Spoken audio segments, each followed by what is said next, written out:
खबर गोंडा जिले के करनैलगंज से है, जहां पतित पावनी मां सरयू के तट पर चल रही 7 दिवसीय संगीत में श्रीमद् भागवत कथा भक्ति ज्ञान कथा में भगवान श्री कृष्ण जन्म की लीला को सुनकर श्रोता भाव विभोर हो गए।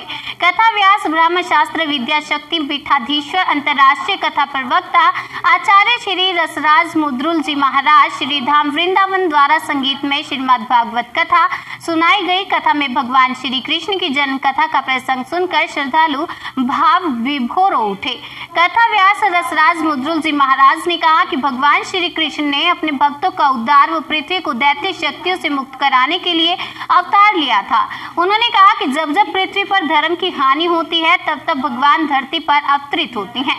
सरयू तट कटरा घाट पर चल रही श्रीमद् भागवत कथा के चौथे दिन भगवान श्री कृष्ण के जन्म का प्रसंग व उनके जन्म लेने के गुड़ रहस्यों को कथा व्यास ने बेहद संजीदगी के साथ सुनाया।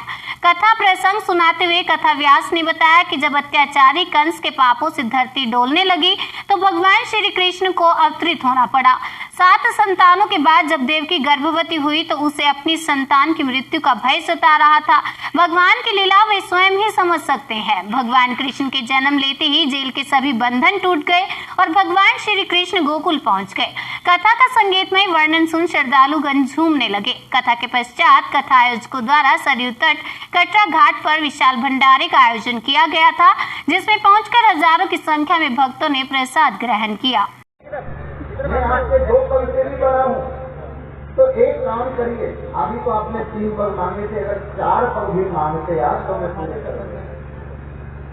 तो तीसरे चरण में आपको मुझे ना होगी, मैं तत्पर हूँ। करो मृतम तन्न भवे प्रणम